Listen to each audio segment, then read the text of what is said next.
Pernah dengar Street Muiz nggak?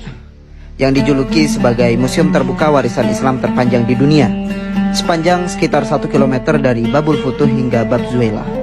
Terbentang lebih dari 70 situs sejarah Islam, masjid, madrasah, makbaroh, hammam, sabil, dan lainnya.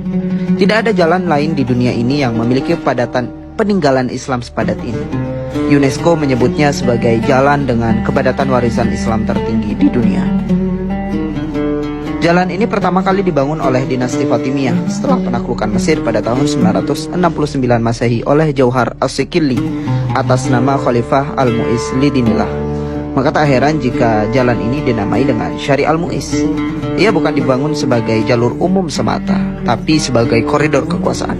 Di masa itu, antara Bab Futuh dan Bab Zuela berdirilah istana-istana dan pusat pemerintahan dinasti, diapit oleh Masjid Al-Azhar sebagai simbol spiritual sekaligus politis. Malam itu saya masuk ke kota Kairo lewat Babul Futuh, sebuah gerbang batu raksasa yang megah menjadi gerbang utara utama Kairo Islam. Begitu saya melangkah masuk, Al-Masjid Al-Hakim berdiri di sebelah kiri saya, menyambut dalam keheningan yang anggun. Tak jauh dari sana, toko-toko manisan dan kafe tua dipenuhi rakyat Mesir. Kebetulan malam itu adalah malam genap terakhir di bulan Ramadan, sehingga banyak keluarga Mesir menghabiskan malam mereka di jalan ini, makan bersama, bercengkrama, dan berbelanja oleh-oleh. Souvenir berkilauan terpajang rapi di rak-rak kayu. Yang paling mencolok adalah lentera khas Mesir tentunya, fawanis, yang cahayanya seolah membawa saya masuk ke dalam kisah 1001 malam, seakan saya sedang berada di negeri Aladin. Saya terus berjalan. Di sebelah kiri terdapat Masjid Al-Akmar yang muncul dengan fasad yang sangat unik. Itulah sebabnya ia dijuluki dengan Masjid Bulan.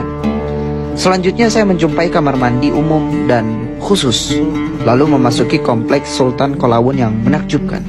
Ada rumah sakit, madrasah, dan makam dalam satu kompleks yang menunjukkan integrasi layanan umat dalam satu bangunan. Di sisi kanan berdiri Masjid Aga Silahdar. Di sampingnya terdapat sebuah kutab dan sabil. Kutab adalah tempat anak-anak menghafal Al-Quran dan belajar dasar-dasar agama, sementara sabil adalah tempat umum untuk mengambil air minum, sebagai sedekah dari para dermawan yang membangunnya.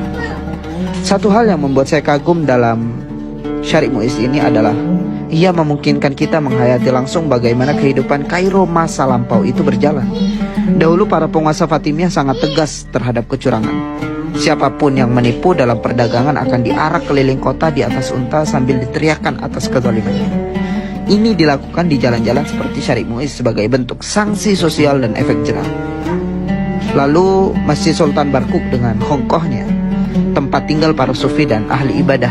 Dan tentu saja tak lengkap rasanya jika tak menyebut Khan Al-Khalili, pasar besar yang hingga kini masih aktif, menjadi contoh nyata dari sistem ekonomi Islam zaman klasik. Dalam pasar seperti ini, Islam menegaskan larangan monopoli, penimbunan barang, penipuan harga, dan manipulasi takaran. Rasulullah sendiri menempatkan pengawas pasar, atau kemudian kita sebut sebagai muhtasib, untuk menjaga keadilan dan memastikan transaksi berjalan dengan jujur. Pasar dalam Islam bukan hanya sebagai tempat jual beli, tapi medan dakwah dan pilar penting dalam keadilan sosial.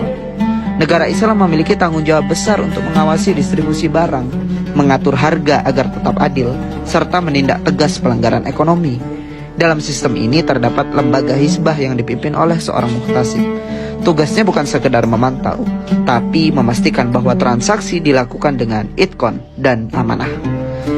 Muhtasib akan memeriksa timbangan, takaran, hingga kualitas barang yang akan dijual. Jika ditemukan kecurangan, ia berhak memberi sanksi langsung. Tak ada ruang untuk spekulasi atau monopoli dalam sistem ini. Menimbun barang pokok agar harganya naik bukan hanya tindakan amoral, tapi pelanggaran syariat yang nyata. Keadilan ditegakkan bukan hanya dengan ancaman hukum, tapi melalui pendidikan etika dagang sejak dini, kontrol sosial masyarakat, dan peran aktif negara. Pasar bukan tempat licik mengeruk keuntungan, melainkan ruang ibadah dan kontribusi ekonomi yang masih bersih. Jalan Syari Mu'iz adalah sisa-sisa arsitektur pasar zaman itu. Adalah saksi konkret bahwa Islam pernah menerapkan sistem ekonomi yang tidak hanya berfungsi, tetapi juga beradab. Setelah melewati lorong-lorong sejarah ini, saya jadi bertanya, menurut kamu, kalau sistem keadilan ekonomi seperti di zaman Rasulullah dan kekhilafahan Islam diterapkan hari ini, di tengah pasar modern dan dunia digital, apakah masih bisa relevan dan efektif, atau justru akan dianggap utopis?